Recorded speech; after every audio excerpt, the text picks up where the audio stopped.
There we are. Good evening, ladies and gentlemen. Welcome to Rick's Dinner Theater.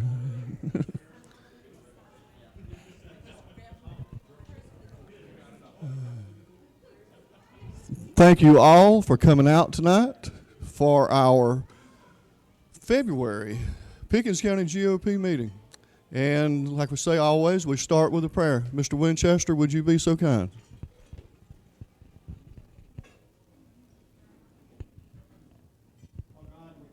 For bringing us here together to consider the goodness of your gifts to humanity, to help us come together to consider the things that you have given to us and how we may be great stewards of your goodness. We pray for help and guidance as we consider matters that relate to all of us as people. And we pray for help and guidance and goodness and honesty on all of our governmental levels from right here in this city until the nation that we have. We pray for honesty and goodness. Lord, we pray for goodness, for help and guidance that we may do the right thing and be righteous in all that we may do. We thank you for the food before us, and we pray that it may be used to nourish our bodies, and our bodies may be used for the good of thy kingdom. And then lastly, we would pray that you would help us to do no harm in our personal lives and do all the good we can in our personal lives. Amen. See if we can't get them to turn the music off. Would you join me with the Pledge of Allegiance, please? I pledge allegiance to the flag of the United States of America and to the republic for which it stands, one nation, under God, indivisible, with liberty and justice for all.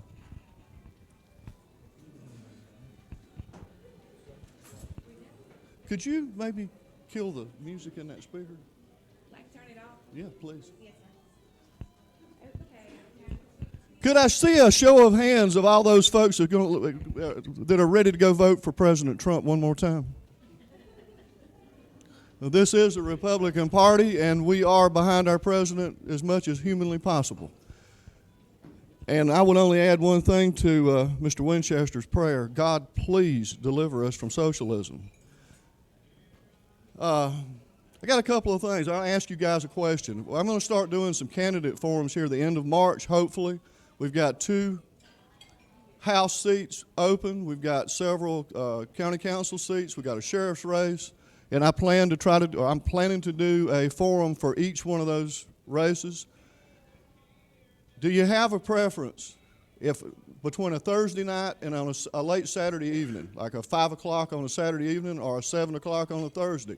If you like Thursday better, show me your hands. If you like Saturday better, show me your hands. You're outvoted, David, so we'll be on Thursday. And as it stands right now, this is tentative. This is very tentative, but I'm planning on doing the first one at the end of March, and we'll be at Lifeline Center where we did the county convention and reorganization at John Stewart. We don't know that. Well, I said tentative. It's a nice place and it's big and roomy. So as the plans firm up, I'll be sending out emails and letting everybody know what's going on. Secondly, we have a visitor here from Oconee this evening. Pat Murray is the first vice chair from Oconee County, and she's going to do the pledge, the South Carolina Republican Party pledge. Creed. I say pledge. Creed.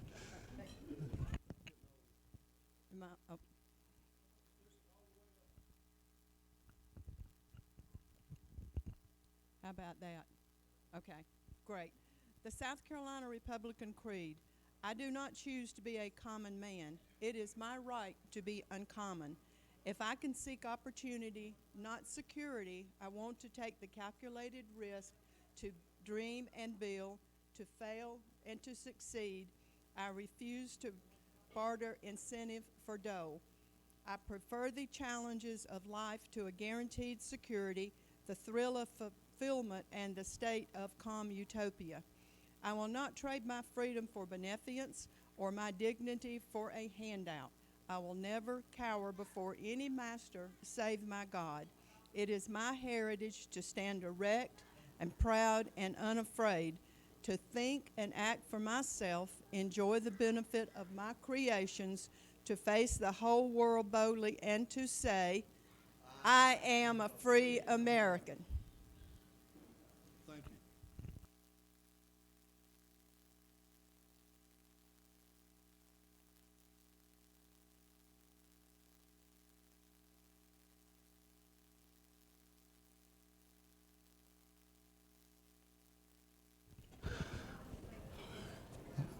Long day, no sleep, forgive me. As always, we try to recognize elected officials and people running for office, and we've got several in the room tonight. David Cox has announced he's running for the House seat in District 5 here in Easley. I said several. Roy Costner, thank you for coming tonight, chairman of the Pickens County Council, and up for re-election this year too, right? Anybody else? Am I missing somebody? Who? Ah! Carla. School board member Carla Kelly. Carla, I apologize. Senior moments are coming in rapid succession. And Stacy Shea, I got to point you out tonight. Stacy has headed up a movement to try to get our primaries closed. And whether you agree with her tactics or not, they're having an effect. Yesterday, Senator Rice's registration by party bill actually got a hearing and got passed with a favorable recommendation out of the Judiciary Subcommittee, which is going to put it before the full committee to try to get it on the floor.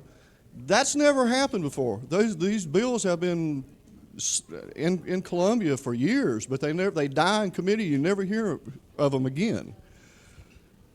And speaking of that, I watched, I'm going to turn this over to you in just a second, but there's something, this bugged me. Keep on going. I watched two videos yesterday, or actually listened to an audio and watched a video on this closed primary stuff. Karen Martin did an interview with NPR, and then after, who was working with Stacy on this, on the 229 project. And she explained the whole thing.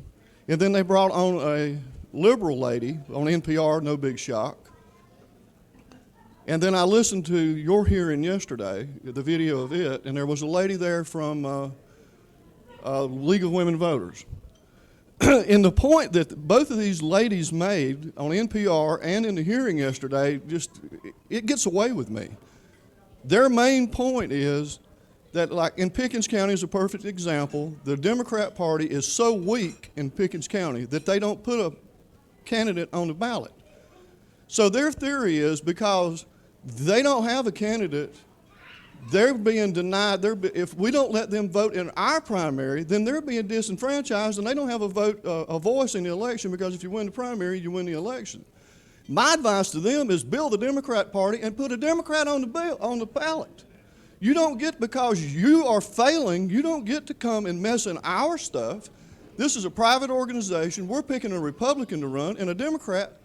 My question has been for 10 years, why should anybody other than a Republican pick Republican candidates, and why should anybody other than a Democrat pick Democrat candidates? It's just common sense to me. And if you can't get your act together enough to get a candidate on the ballot, that does not give you leave to come and play in our game. No more than, I'll put it like this, my favorite analogy is you're going to church down here on this end of the street and there's a church up on the other end. The church down the street is electing a pastor. My congregation can't go down to their church and vote on who their pastor's going to be. It's the same principle. Freedom of association. Anyway, you can tell I'm kind of passionate about this. It really bugs me. But hoorah. At any rate, the man is actually, I'm going to give you Senator Rice. He's actually got something done on this. He's actually put a bill forward, and you've also been working on education reform a lot lately, I think. I turn the floor over to you, Senator Rex Rice. Thank you for being here, sir. Thank you. Thank you, Rick. I appreciate that. I'm gonna move your. I'm gonna move this out of the way so I can.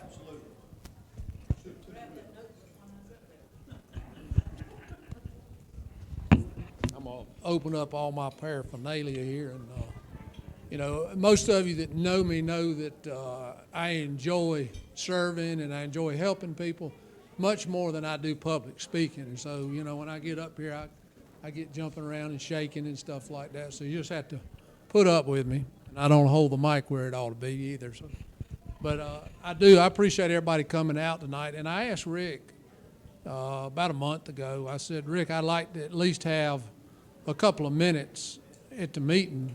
And I saw Roy, or talked to Roy on the phone here a few weeks ago or a week or two ago. Roy said, yeah, you're the speaker. Rick, that wasn't what I wanted, but you know, it's kind of like chasing the car. I got it. So anyway, but the one thing I wanted to come out and talk about tonight, and I have not officially announced that I am running for re-election, and that's why I wanted to come out tonight and let everybody know. I mean, this is my party, this is my base, and I wanted to come here tonight and say officially that I am running for re-election and that I will be filing. Thank you. Thank you, and I need your help. I need your vote. We'll be filing March 15th, I believe, is that opening day. So hopefully we'll file, and maybe we'll, we'll get along pretty good during the election process. I think, Roy, you've got to file too at that same time. You know, we all get to have fun, and then the June primary, I can't remember the date of that. That's yeah, June the 9th. So between March and June 9th, we'll be working hard. Alan, you've been there. You know what it's like. I'll be on the side of the road waving, trying to. The bad thing is my dog passed away. So those of you that saw me, my pup was with me just about everywhere I went, and you know, it's nice to have a companion when you stand on the side of the road waving, because a lot of times you get all kind of expressions from people, not always very nice, but you know, the dog's always nice to you. But she passed away in August, so and I hadn't. It's the first time. Ruth and I've been married for 38 years, and that's the first time in 38 years we hadn't had a dog in the house. So it's been. We're not ready for a puppy yet, but we might be. But I am saying I'd love to have you vote and you support. And I remember Ed Britt, when he was chairman of the party, he used to say, make sure whenever you're there, ask for your vote. So that's what I'm out here tonight to talk about. And, you know, Rick, you wanted me to kind of talk about a little bit about what's going on in Columbia. If you've ever been to Columbia, this is the calendar. We get a calendar every day, and it's put on our desk, so we start debating from the calendar. The calendar that we have right now, 48 pages long. It's got 80 bills in it to debate. The interesting thing is, if you've been watching us in the Senate, and this is kind of an unusual time. I don't think we've ever had a time like this. I was asking some of those that have been around a long time, how long has the Senate ever been stuck on one bill? We're on one bill. We're on the education bill, 419, and we've been on that bill for 8 weeks now. We set it for special order when we started, and quite honestly thought we'd be there just a few days, maybe a few weeks. We've got one senator that has decided that he doesn't want the bill. So he's put up a number of amendments. You know, you try to listen to him, but after a while, you get to the point where you can't even hear him anymore because he's up there talking. I honestly think one of the reasons that he is debating and one of the reasons he's slowing the Senate down is we've got the heartbeat bill that most of you are familiar with. I'm sure all of you are familiar with. That's in line to be discussed. And I honestly think there's an effort being made to try to keep the heartbeat bill from coming up. There's a group of us that are going to try to get it out. We don't know when, but we want to make sure that everybody has an opportunity to get out and vote on it. We'd love to get it passed. The House has passed it and sent it over to us, and it's time for the Senate to do something about it. I get frustrated, not the heartbeat bill, but I get frustrated when I'm trying to do stuff dealing with our different agencies. I get a lot of calls from people, and they say, "Can you help me with this? Can you help me with that?" One of the biggest frustrations I have is trying to help somebody, and then we've got an agency that I can't get something out of, or that's not willing to help me a lot. I know one of the things that I'm a little frustrated on is, and y'all are familiar with some of the issues that we'd had with the County Election Commission, and I'd like to see a change in the structure there. We tried to do that. The legislative delegation sent something to the board. We were not successful there, so went to the governor's office. I was not successful there, so we're just going to have to wait that one out. But it just depends on what agency it is. Carla Kelly and I have been talking about DSS a lot. We have issues there that we need to work on. Some of the agencies are pretty good. I serve on 5 committees. One of them is corrections. That's a tough, dealing with corrections and dealing with all the state prison systems is a real tough issue. And that's one of the agencies I think we do a pretty good job with, quite honestly. I wish we didn't have to spend as much money on it as we do. But some of the bills that we've been dealing with that we're going to deal with, and this is one of the things that I think may have slowed us down or may slow us down, is the Santee Cooper bill. Are y'all familiar with the Santee Cooper bill? I don't know if you got a question, you can stop and ask me. I'll be glad to try to help you. But if you remember, several years back, we got in a situation with the VC Summer power plants, which Santee Cooper was a part of, and SC-GOP, which since then Dominion Power has bought out SC-GOP. But last year we talked about what to do with Santee Cooper. A lot of people want to sell it. There's some people that want to reorganize it. We wanted a good, true look at it. If y'all remember, up in this area, you probably saw advertisements on TV when Dominion was trying to buy SC-GOP. Said, get your legislator to help us buy this because you're going to get a $1,000 rebate, or the average rebate is $1,000. Well, that didn't come around, but that was an effort to influence the legislature. So last year, I think May 22nd of last year, we passed Act 95, which directed the Department of Administration to go out and look at options on Santee Cooper without any political influence. We asked them to look at possibly joint venture on management, selling it, or reorganizing it. And they did that, and they brought back several options to us. And that's what they were supposed to do. They were supposed to pick out the best options and give them to us. There's several of them. The reform plan, in other words, reorganizing Santee Cooper as it is, would actually end up reducing rates to the customers of Santee Cooper. It would pay down on the debt. There's about $4 billion in debt on the VC Summer project. It would pay that off by the year 2039. It would pay that debt off. There's a lawsuit on it of it's about a $520 million lawsuit from the customers that are suing because their rates went up because of VC Summer. It would settle that. It would require the Senate to do a little bit of legislation, but not a whole lot. But that's to keep it as is. Dominion Energy, and this is stuff that's online. If you go on my website, you can find it and look at it. I've been in committee meetings all week on it, last week on it. There's a lot of information there. There's a lot of dry reading.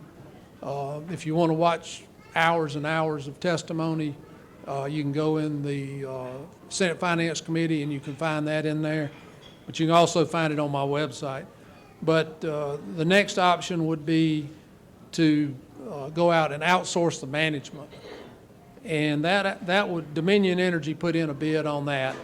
And essentially what they would do is they would put in 3 top executives at Santee Cooper, and they would help run it for the cost of putting in those executives. And the benefit would be that Dominion and Santee Cooper would partner together to help buy things more economically, to be more cost efficient.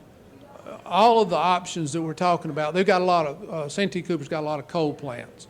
All of the options that we're talking about actually would reduce the coal plants. We need to try to reduce that. They would go to solar, gas plants. But anyway, that agreement would be 10 years, and once we entered into that agreement, unless Dominion decided to do something, if Dominion sold, they could get out of the management agreement. If Santee Cooper sold, we could get out of the management agreement, but otherwise it would be stuck for 10 years.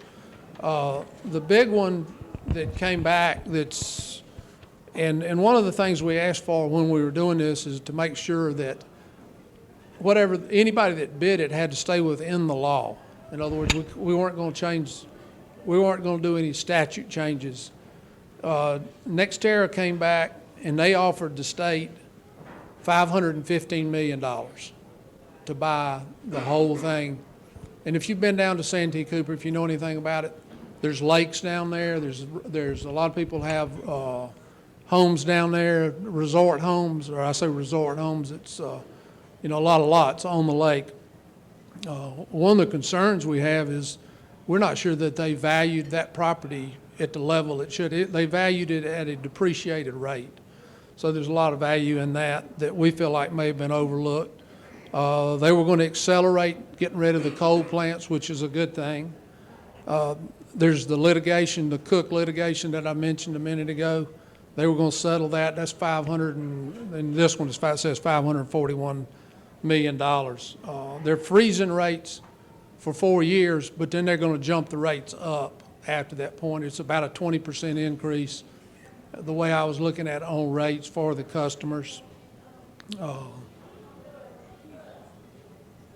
That would actually net about $161 million more, and I say net, it would increase rates over a 20-year period, about $161 million. The one thing that concerns me on that one, or there's several things, they've asked, because they're an investor-owned utility instead of a state-owned utility, they're asking for all the tax breaks. So we would have to restructure all our tax law to accommodate them. There's a large number that goes along with it. I'm not sure that we have got the total cost for that tax break, but so they were asking for something. If we'd have told all the bidders, just example, Southern Company, Duke Energy, that they could ask for tax breaks, they may have come to the table with something different, but they didn't.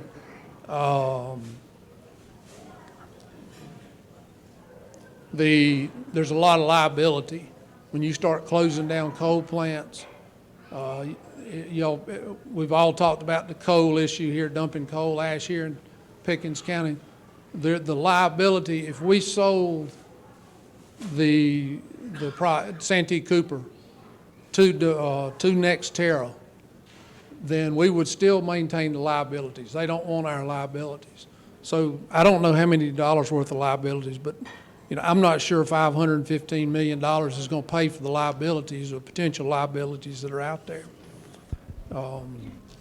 Anyway, that's one of the issues that we spent a lot of time on in committee. We have not spent a whole lot of time on the floor about it. The 419, which is the education bill, we've spent a lot of time on that. Today we actually passed some amendments.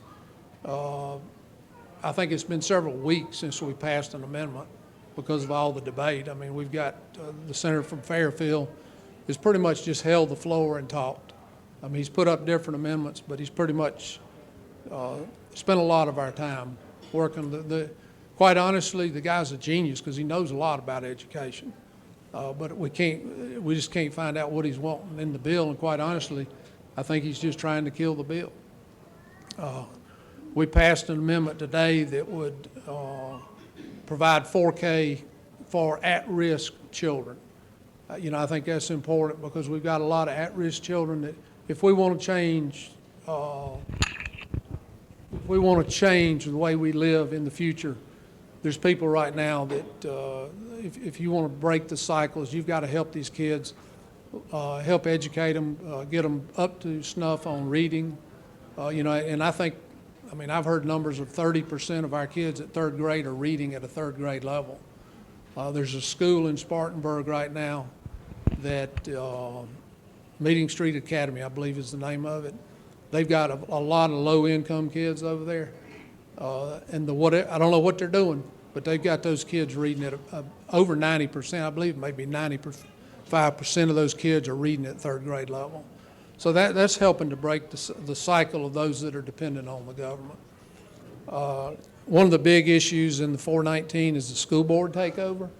If you've got a school or a school district that's failing, and we've had a lot of fighting on that, we feel like that the state school board should be able to come in, take over that district, and then slowly give that back over to the people.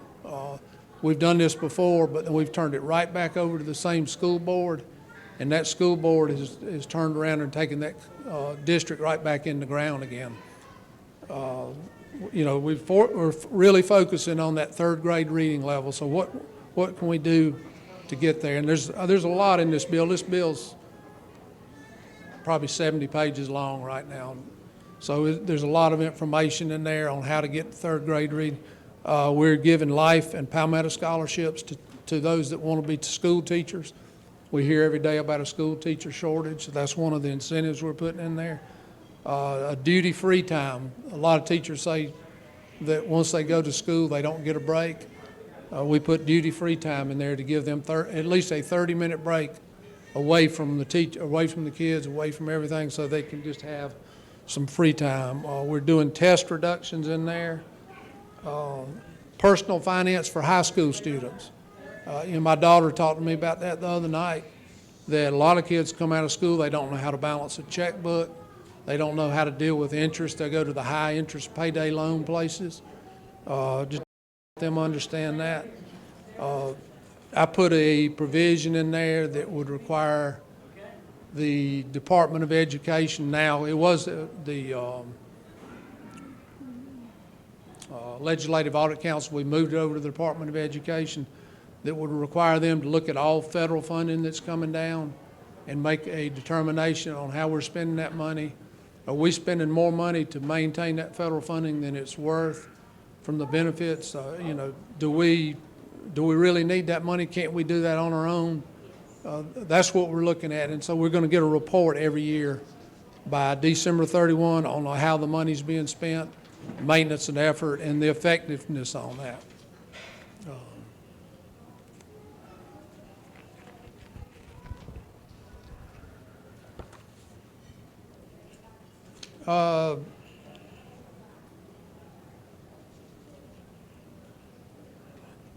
Registration by party. Have y'all heard about that?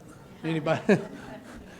we've had that's been an interest in Stacy. Thank you for your efforts on that. And let me go public right now in saying I am not going to be voting Saturday. I'm not going to get in the Democratic primary. So, you know, and I quite honestly encourage. I know it's been an effort to try to get something going, and it's been very interesting to listen to the senator from Charleston, Senator Kempson, from talking about somebody voting in his primary. You know, and his bill was actually one that said if you voted in this primary, then you can't vote in the primary in 4 years. The in other words, doesn't matter who you are. If you vote in the Democratic primary, you can't vote in the Republican primary 4 years from now, even if you're a Democrat and change your mind. Well, we passed out the Kempson bill and we passed out the Rice bill. But we put an amendment on the Kempson bill that said all you got to do is sign an affidavit and you're released from the Kempson bill. We didn't pass an affidavit out saying you're released from the Rice bill. So, you know, hopefully we can get a little more traction on that. You know, quite honestly, we're backed up pretty good. We've got filing coming up. We've got the budget coming up. We got to finish with Santee Cooper, and I don't know that we'll finish with it there. We could get on it and get tied up on it for a long time and really finish the year on it. We could get on the heartbeat bill and stay on that for a long time. So I don't know that, I don't have a lot of confidence in believing that we're going to get it passed this year, but we've definitely gotten a lot of attention on it. So hopefully, if we don't get it passed this year, we'll be back next year working on that. We had a hearing this week also on the Article 5, and I know there's some people that probably disagree with me on the Article 5 Convention of States. That is a limited Convention of States. There's two bills out there. One of them is what I call the BBA bill, which deals only with a balanced budget.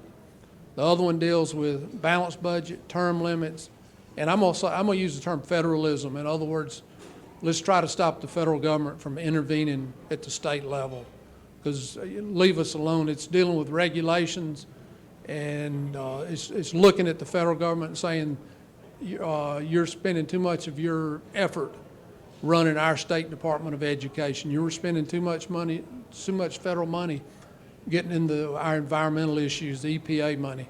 So that's what that's about. The bill itself, part of the Convention of State bills strictly says that we cannot get into the Bill of Rights. In other words, the First Amendment, Second Amendment, we cannot get into those amendments. The first 10 amendments are strictly off limits. If you do a Article 5 convention, you have to appoint delegates. Remember, and we would do that. We would say these delegates are appointed, and we can recall them at any time if they get away from the point of the convention. And I'd be glad to discuss that with people later on.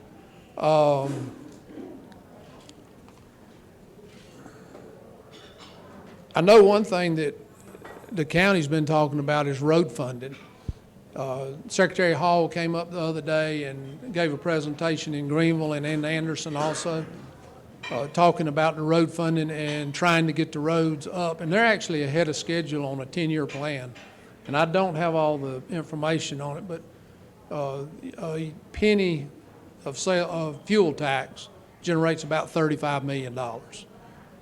We've got a long way to go to get caught up. I know the county's got the same issues. I don't know if you're 50 plus years behind on road paving in the county. We're the same way at the state, but we are catching up at the state. There's roads up here, and I had Secretary Hall, Davey Height, and I did, to come up and ride around with us and look at the roads, Highway 186 in Dacusville. But there's still not enough money to fix everything. I know we've got a request into the infrastructure bank to widen 183. Our DOT system, I think we're sixth. I think we're sixth in the country for road miles. If you think about the state of South Carolina and compare that to other states, I may have that back. We're either sixth. Fourth for the number of miles. Fourth, and we're sixth. Sixth in population. Thank you, Chairman. Sometimes it gets me, but anyway, that's where we are. But here's the one critical thing that she brought up, and I don't think I'm telling anything that most of us don't know, is we're number one by far in deaths on our highways. And we've got to do something about that. And a lot of it's got to do with the roads we're driving on, and a lot of them right here in Pickens County. 183 is a good example. And, you know, I'm not knocking the low country, but down there when you run out of the road, you got a better chance of running out in the corn patch. Up here, when you run out of the road, you're in a ditch and hit a tree.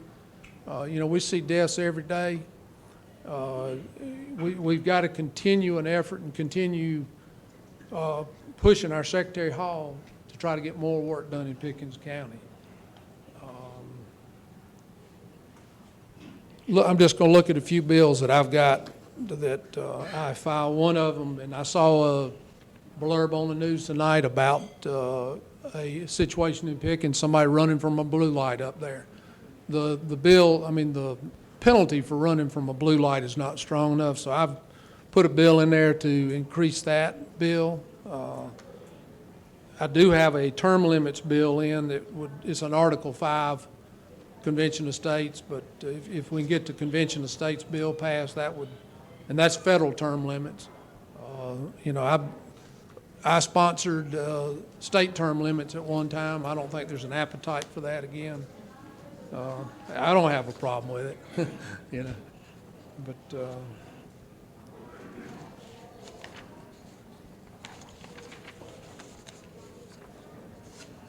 another bill that I passed, and I don't see it in here, but I had the highway patrol come to me, and they're locking up somebody that is an undocumented individual, that in other words, they're not a citizen, don't have the papers.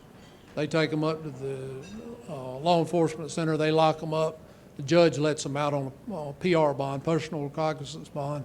They never show back up for court. My bill says that they have got to have a cash bond or they don't get out. In other words, the judge can't just let them out. They've got to hit them with at least something, so they've got to come up with the cash.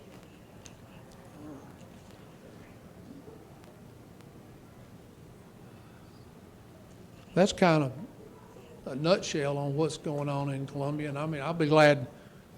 I know y'all probably have some questions on things. First thing, I want to. There's only 4 questions right now, so maybe 5. First thing I want to say is thank you for running again. Yes, sir. Proud to tell people you were my senator, and it's good to have a good Christian man of character represent us, and thank you for doing that. It's been my pleasure to represent Pickens County, both in the House and in the Senate, and I love doing it. Thank you. Yep. Seriously, I appreciate your service. One other bill that I got an email on, I'll get to you in just a second, Mr. Winchester, I promise.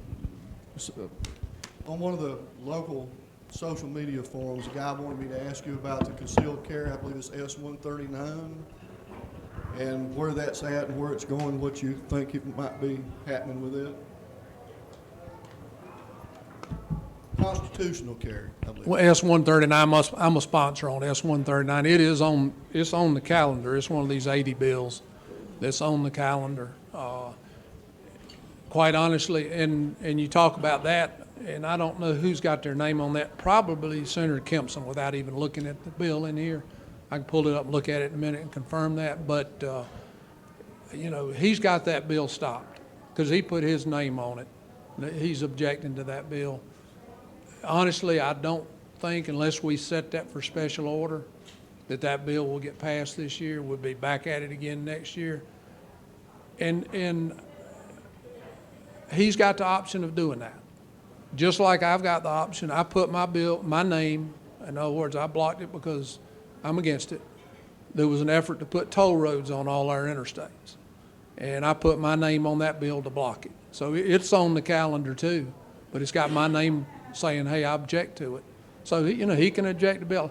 Any bill that's on here that's objected to, unless we set it for special order, you know, we may, just like the education bill, but we may set the heartbeat bill for special order. If we do, that's going to take up some time. The budget bill will take up 1 or 2 weeks. I expect it to probably move fairly quick. You know, we've got a lot of surplus funds and everybody wants money, so, you know, but a lot of that stuff's worked out before we ever get there. But anyway, does that answer your question? Yes, sir, it does. And one other thing before I start passing the mic around. On the registration by party bill, have you seen any movement by the Democrats to being in favor? Have they moved? I mean, I know they've always been against it up till now. Have you seen any movement on their side other than Kempson and his attempt to punish people who want to cross over and vote? Not really, and you know, fusion voting was mentioned yesterday, if you watched it. And for those of you that don't understand fusion voting, and quite honestly, until somebody mentioned it to me several years back, I didn't know what it was either. But if you file as a Democrat, you file as a Green Party, you file as a independent, all those votes count. So if I file only as a Republican and somebody else files in 3 other, and this is in the general election, by the way, somebody files in 3 other parties and they get votes in each one of those parties, you add all 3 of those together and put it against me as a Republican. That's fusion voting, so we need to stop that also. So, I agree. Mr. Winchester? The can't fail bill that was put in '07 that really caused a lot of the problem with the Santee Cooper as well as their partner. Is that still on the books? Are y'all trying to get that off? Because if that's still on the books, what's to keep the utilities from going back in there and they just raising the rates? They have a problem. They raise the rates more on us. And you are familiar with the fact that we have the highest power rates in the United States of America. and I hear that. I can't tell you that I've got a sheet on that, but you're talking about the Base Load Review Act. Yeah, thank you. Thank you. I didn't That was remember the passed exact in nomenclature. 2007, and you are correct. It went through very quickly, too, by the way. Yeah. There was little to no debate on it. And at the time, and you know, in defense of the bill, at that time, I think gas prices were $4 a gallon and rising. Yeah. So I think everybody said, you know, we need to do something quick. Gas at the pump, natural gas prices, everything was going up. Now, to answer your question, that bill has been repealed. It's not there anymore. It has been repealed. It's been repealed. Okay, And- well, that's excellent news. Yeah. We as South Carolinians were really done in by the legislature when they did that, because the power companies could just have a problem. Oh, we need some more money, raise the rates, and that's what they've done. Well, I don't think anybody that was there then or that's there now will argue with what you're saying. It was a bad move. Yeah. You know, but I mean, I think all of us have made moves in our life that we thought at the time were smart. Right. That turned out not to be so smart. You know? One other quick point, and then I'll sit down, about the consideration of what to do with Santee Cooper. My opinion is that we should get rid of Santee Cooper, get the state out of the power business, and turn it over to private industry who make the money for us and turn the taxes in to the various government levels.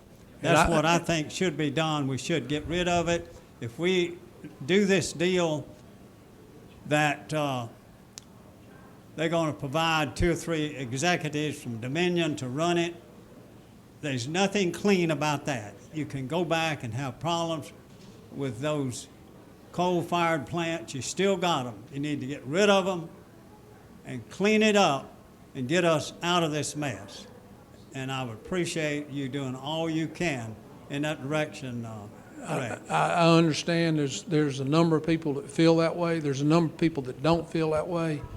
And, you know, quite honestly, what I don't want us to do is sell it, get the cash, spend the money, and then end up with liabilities there, and we've got nothing to pay for those liabilities. Right now, we've got a customer base that's on the hook for those liabilities. And when I say that, you know, part of that goes to the co-ops. Part of that power goes to the co-ops. And there's about, my understanding, there's about 2 million people. It's probably, when you look at their system, it's probably maybe the biggest power system in the state as far as people that it provides power to. And, you know, what I don't want to do personally is I don't want to sell, you know, everything. In other words, put it on the books, sell it, and end up with all those liabilities, and it ended up costing us, and we've got nowhere to pay for those liabilities. Then we'd have to raise taxes for the taxpayers. Yeah, clean it up. When you sell it, clean it up. It's, Cut them off. Cut everything off. in other words, get rid of the liabilities too. Yeah, get rid of everything. Cut it all off and clean it up. I- That's what this state should do. We've been dealing with this since 1935. If you could do that, then it would, right now, the only offer that we've got on the table doesn't do that. The only offer we got on the table takes tax breaks that are huge. Yeah. And that's not what we need. We need to make a smart business move. And if selling it is not the smart business move today, but it may be in 10 years, and we need to work toward that, because we get rid of those liabilities, we get rid of that debt, we pay all that off, and then we can get I'm just picking numbers, instead of $500 million for it, if we could get $5 billion for it instead of $500 million, and we can do that by managing it for 8 or 10 years, we need to consider that. And That company that has put in that proposal to buy it, their financial report come out this week, and it looks pretty good. Moody's said it wasn't too great. They wasn't too great considering utilities, but they're a pretty strong company. I don't say they're not strong, but the one thing, and they're not strong, they are strong for a reason. They don't make bad moves. So, Right. you know, they're not going to buy Santee Cooper and take the rest of their profits and offset the purchase. In other words, they're not going to rob money from one hand to pay for the other. So, and I appreciate your discussion on it. yeah, look at I the, know you'll do the right thing. we're trying. So look at that. And I mean, I have no emotional attachment to it. So it would suit me to sell it and get rid of it. But I want to do what's wise for the taxpayers. Sure. Yeah. I guess I'm next. First of all, I'm glad you're running again, Thank you. and I don't think there's anybody running against you. So hopefully you're going to win, because I think you, in my opinion, you're probably the best senator we've had in Pickens County in 41 years. I appreciate that. But what I really want to talk about is the roads. And I'm going to give you some numbers. If I'm wrong, correct me. They might be old. But they passed the gas tax in 2016. Since then, they have collected $1 billion. That's with a B, $1 billion. They're sitting on $500 million. You know, you're talking about Santee Cooper and that's a lot of money. Yeah. And it's not being spent. Every time you pull into a gas pump, all these cars running up and down the road here are adding to the gas tax money. So my point is that there's a movement statewide to get the counties to assess taxes or come up with different ways of raising money to fix the roads. Well, to me, roads are roads. If this money is sitting in the bank and they can't spend it and it's still coming in, why can't they give the counties more money in the CTC funds to fix the county roads with, which they do some of that, but they don't do enough of it, to fix the county roads, and that account is still going to continue to grow. And they can't spend the money fast enough, but they're telling us, well, we need to get another tax so we can fix these other roads. I mean, is that reasonable, or? I hear what you're saying, and if I'm not mistaken, and Roy, you're sitting over there, I'm going to say, and I know I'm being live streamed, and so I'm going to say I'm shooting from the hip on this, okay? So my numbers may be off, but your $1 billion number is maybe a little bit short of what's been collected. I thought it might be. I think it's a little short, and I do think there is close to $500 million that has not been spent yet. But they've spent, and I think I'm right, it's about $700 billion that or million, excuse me, $700 million that has been spent to this date. A portion of that is under contract. Part of South Carolina's issue, we don't pave in the wintertime up here. So we collect money during the winter. I mean, when I say don't pave, we don't spend money like we do.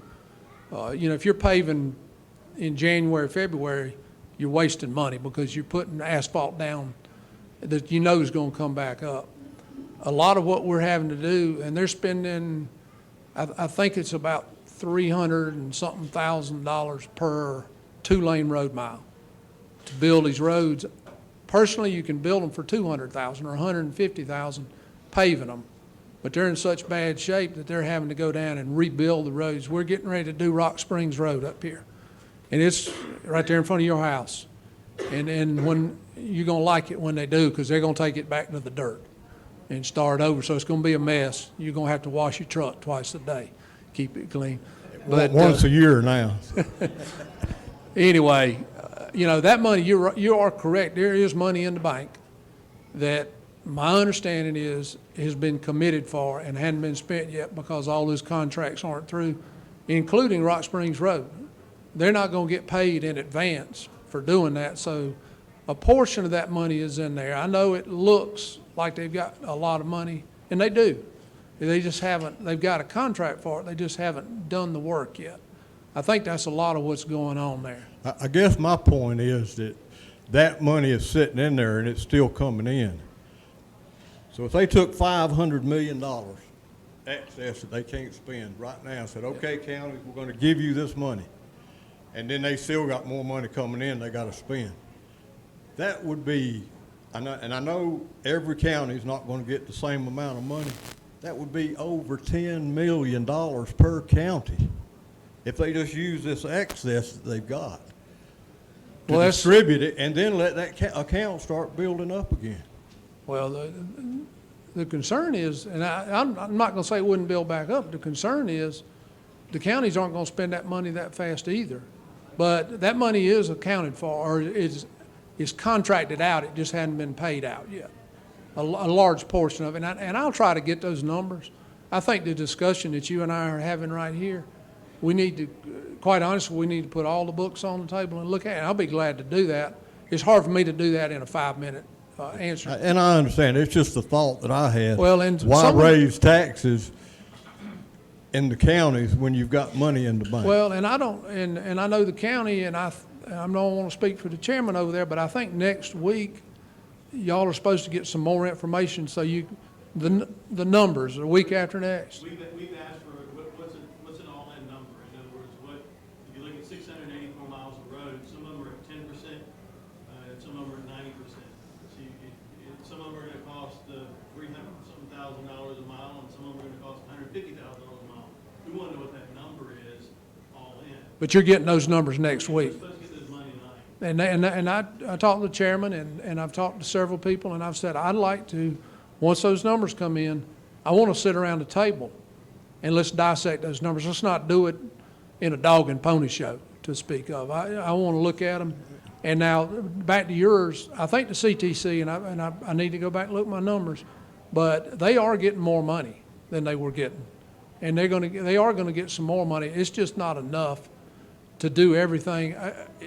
Every call I get about a road, every call the county gets about a road, every call the city gets about a road, they want it fixed now. And we just got so far behind all the way across that it's just going to take a long time to get caught up. Now, the goal in the DOT and the goal at the county, I think, is to try to get caught up on these roads to where at least we're doing maintenance instead of repairs over in about a 7 to 10 year period. And that's why we're trying to get so much money in there right now. Now, and talking to the county the other night, we need to look at that because we need to look at what needs to be done now, but we want to have long-term maintenance also. So we've got to watch ourselves on what we do.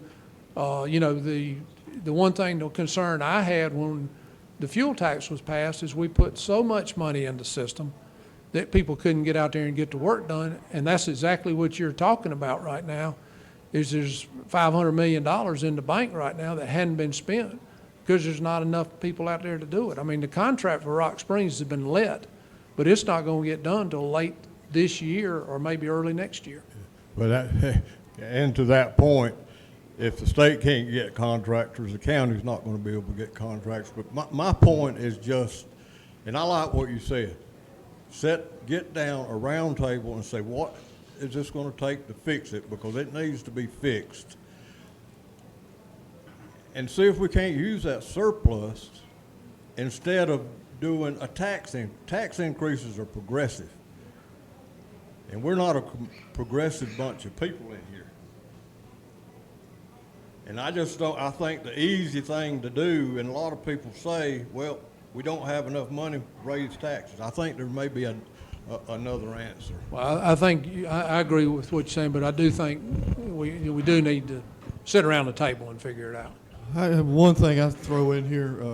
Oh, you got a question? I'm sorry. I'm coming to you. I just throw this in real quick. I hear that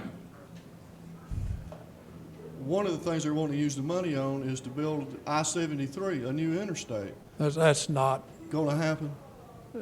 if they want to build I-73, I would probably be willing to support that as a toll road, okay? Okay, I'm with you. My only point was if you've traveled It's not- 95, if you've traveled 95 in the last any time recently, or 85 for that matter, we need to fix what we have before we start building new ones. 73, I'm gonna try, and the chairman, you correct me if I'm wrong, but I-73 is off the table as far as the Secretary Hall. That's what the Secretary of Hall said. And the only option for tolls that she mentioned, because I asked that question, was the possibility of a couple of bridges. If Charleston needs another massive bridge, maybe paying a toll. And what you said about not paving in the winter, somebody should have talked to them people building the Gateway intersection over there. They've been paving all winter. Well, and they're doing it down on 26 in Newberry too. Supposedly they've got cold weather asphalt now. Who was next? Who wants? Okay. Have at it, David. Seems like there's a lot of misinformation floating around about roads, what we're spending, where tax money should be placed. Would you be willing, as our senator, to sit down in an open forum with a select few people that would want to sit down maybe with a couple hours of your time, maybe someone from the DOT, to help us get a deeper grasp on where we are on the road issue? Because me as a candidate, I want to be able to speak more professionally on the issue than just doing like a lot of us are doing. We're just throwing stuff out there, asking you questions, and I think you struggle on some of that too because that's not your expertise. But if we could maybe get someone from the DOT in an open forum, I know for myself, I would like to have a lot more detailed information on where that money's going on that tax increase. Why can't we pave the roads in South Carolina correctly? And just see how this money's flowing into these counties. So when we speak to other groups, we'll have more of a better professional understanding of it. The answer is yes, I'll be glad to do that. And as a matter of fact, I've already offered to help put that together at the county level, trying to deal with the county, where we stand right now as far as the county trying to pave county roads. Where's the DOT money coming from? I'll do that. I mean, and there's a lot of figures out there. The information is there. It's just, Not the right information. do what? We don't have the right information, though. We need to know, you may have it, but we don't have it. And we It's can't on find it. a lot of that information, you got to dig for it. Yeah. But a lot of it is on the DOT website. Really, the information that's not there is what the chairman and I were talking about, is there's some information at the county level that we're trying to get our hands around and get a better understanding of that. DOT can tell you, here's our 10-year list. But just for example, Highway 186 in Dacusville is not on the 10-year list. I don't like that. The folks in Dacusville don't like that. That's why Davey Hite and I had the Secretary of Hall go ride that road and say, I think y'all need to reconsider, because this road, in 10, 15, 20 years, you might as well have a horse and buggy because the dirt's going to be back up in the road. So yeah, I mean, I don't mind facilitating that meeting at the county level, the state level, or whatever. So. Okay, David, I'm coming. Well, I'm right here with this lady, so you're next. You and I have discussed the education bill several times. Thank you. You know it's near and dear to my heart. You said there's one senator that's in your way. Who? You talking about who is trying to You stop? said there was one senator that seems to be holding up the process. Or I'm did I not hear gonna, you? I'm not gonna tell you something that anybody and their brother couldn't figure out. But the senator from Fairfield, Senator Fanning, has been at the podium. He put 200 amendments up. We have what you call cloture, or closing it out to where you can't put any more amendments on the desk. Okay. And I can't remember the exact number, but he took, I think, over 100 amendments. When we were having the vote, the roll call vote was going on, he took over 100 amendments to put on the desk. And his debate was limited on how long he could talk, but that at least stopped him from loading the bill up. So, and that's happened before, and it's going to happen. But Okay, so then what can you do, or the rest of the senators do, to move this darling person along? I think it's being done, to be honest with you. Good, thank you. I have a right. second question. You talked about them pulling over someone who is an undocumented person or I'm assuming illegal. Right. Getting into the court system, that's very nice, and you goes on his way. Why isn't ICE called? Well, ICE can only react to a certain level. There are Okay. so many of them. If we pull up, if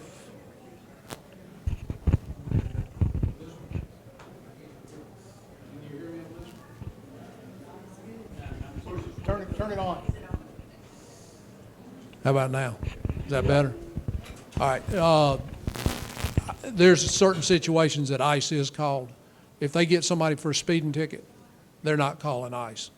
If they get somebody for a speeding ticket and they run them and they find out that they've got a background, they do call ICE. And I can't tell you, the sheriff probably could tell you when they do and don't call ICE, but ICE is only going to respond at a certain level.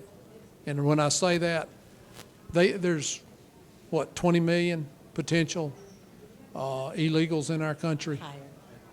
And I understand it may be, we don't know, actually. But they don't have enough personnel to go out and around 20 million people that are not legally in our country. Okay, I just don't want us to be on, having to pay, even if we do give them a cash bond, which they probably, maybe not, will be able to handle, and then we've got to now house them and feed them until whenever. Yeah. And I know it's a catch-22. And that's part of the problem is they don't want them in the prisons, so they release them. And I don't want But them where on do the they street. where do they go? California sounds good.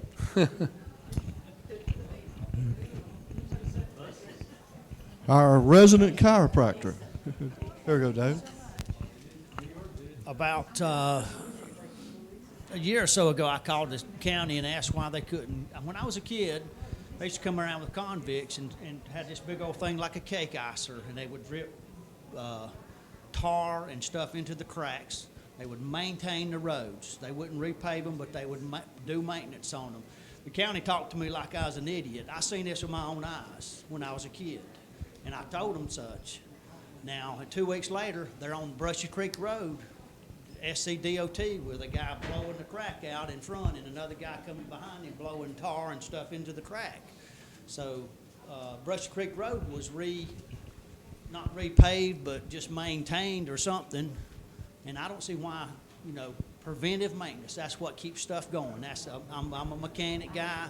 You have to pull maintenance on stuff, but our roads have just gone to pot and they hadn't done anything to them. I don't understand why the county can't do the same thing like they used to, go around and drip tar and gravel and stuff in the road. Why can't the county do that? I'm going to speak for the city of Easley. Okay, yeah. And the county may be doing something similar, but I talked to the city administrator last week because I know of a road, and I said, if this road's been there 25 years, it's got cracks in it, and if you don't do something about it, the water's going down in the road, it's going to deteriorate that road in a short time.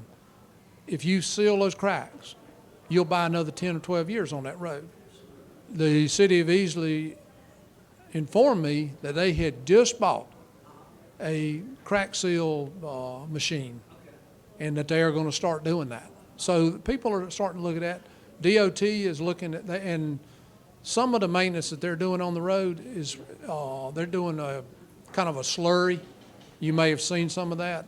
That's to buy 2 to 4 years. That's trying to keep from losing roads that hadn't been lost yet. Now you take 186, it's already at the point right now, it's got to be rebuilt. Rock Springs has got to be rebuilt. But you're right, they are looking at that. You just can't get everywhere at once. Yeah.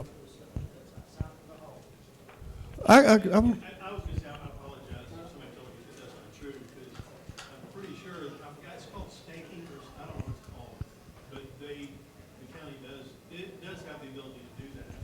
And that's one of the things we're looking at. How do you assess, there's roads like that we need to, okay, so look at it this way. If we get, we're bringing $2 million. Here, Roy, take this. I'm sorry, I don't mean to. we're bringing in $2 million a year now, then what's the best use of that money? Some people say, oh, you need to fix the worst roads, and it may be that we need to take a portion of that and do the snake. I forgot what it's a snake or something.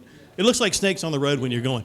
But it may be, to your point, it's a better use of the money that way to get those roads a little bit more longevity while we figure out the rest of it. You know, I'm with you. I'm with you. That I understand now, because I don't get into the day to day, but they understand that they are able to do that. So I apologize that they told you that. But to your point, Mr. Quinn, I don't want to do any more taxes at all. Matter of fact, I want to take off the road user fee, because to me that's a tax. That's a $20 fee that they put in place 19 years ago because they couldn't raise the mills high enough to add it to your bill, so they hid it under a fee. So I just think that's wrong. But anyway. Since I've got 3 elected officials in the room, I'm going to take advantage of having all of you. I got one question that kind of hits all 3 of you. We've been talking about the local government fund for years, and for per student funding, and for the county being reimbursed for the state services they provide. They're mandated to provide certain state services, and I'm blaming it all on Rex. And the state is supposed to refund the county for the money they spend on state services, and there is a formula that we're supposed to follow that dictates how much money the state is supposed to give the county school board per student. And for over a decade, it wasn't being met. Those both funds were maybe like 70% funded, something like that. But at any rate, I knew it was supposed to be getting better. There was going to be something done different. House Ways and Means got a new chairman who's more friendly to taking care of this. I just wonder, where are we? Is everybody happy with what's going on now? Is it better? Not happy, but they've made a decision. We've changed the formula on the local government fund, and the chairman's sitting there. I mean, that's the way I put it. I mean, we've locked in on something that they can count on.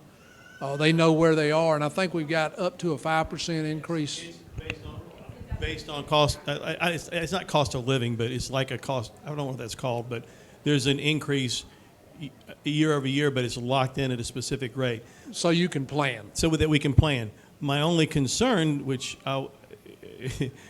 really matters right now, is when the census is redone, or is taken this time. And I was at a meeting with the SCAC, and they were talking about this. Because of the growth, even though we're at about 11% growth here, because Greenville, Horry County, and Charleston are growing at so much a larger rate, and the way the local government fund works, just by us, if we don't get counted at a higher level than what they're projecting, we'll lose about $200,000 to $300,000 in the next budget cycle, all based on the census. That's why it's so important to be counted, because the allocation of funds is based on where the people are. Historically, Pickens County has grown at about the same rate as the state in total. So we typically have not lost. We stayed about even. Yeah. And I'm going to say this on the education just real quick. I am serving on a committee to study education funding in the state and restructure. Now, when we get through, y'all may not like it, but that's what we're looking at, because it is a complicated formula. And in that committee, and I don't have my chart, I was looking for it before I came over here, South Carolina actually on a per student funding is, well, we're higher than any other state in the Southeast. So, and I'm not going to say where that money's coming from. It may not be at the state as much as the local, but on an average, we're not as bad as everybody wants you to believe we are. Because a lot of our funding, when we talk about the funding formula and funding at that proper level, there's a lot of other programs that money's coming in from that are not counted on that. So. It is important from a school board perspective. I don't need the microphone, but from a school board perspective, it is important to know that there are some unfunded mandates out there. You know that, but it's real important that if it is mandated by the state, that the state funds it, and you know that. But we do have some of those out there. Pickens County is leading the way in some areas. SROs is an example of that. We have an SRO officer in every single one of our schools. It's now becoming a state mandate. We're getting reimbursed for where we had open positions, but we're already paying for that out of our budget. So that's just one example. It's important, and you're aware of that, but we appreciate you. And the one thing we are trying to do is, because I know y'all are writing your budget right now. We're writing our budget. You're writing your budget. You need to know where we're going. And I mean, it really would help if y'all's budgets were lagging 3 months behind ours, then you'd know exactly where you're going. So I know we've already communicated with the Pickens County School Board and try to give them a projection on where we're going with dollars, you know. Yep. My problem has always been state rights regulations, the state mandates things, and then walks away from it like they don't own it, and they do. And then, you know, it's like the local government fund, you're supposed to get a percentage of last year's budget, and anyway. Well, it's in the law, it should be followed. And I hate to say it, but a lot of it trickles down from D.C. I got you. So what time is it? John's got my clock. It's bedtime. 8:15. I think it's probably time to wrap it up then. Thank y'all. Unless somebody's got another question? If you didn't sign our clipboard, please do. And if you don't get our newsletter or email to let you know about what we're doing and when meetings will be, please put it on there. We won't share it with anybody. We'll only use it for that purpose. God bless you for coming, and be safe going home. Come back again.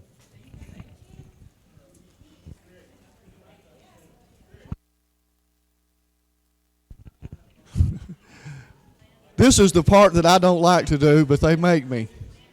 If you like what we're doing and want to support what we're doing, we would be glad to accept your donations. John is the secretary. We take cash, checks, and credit cards.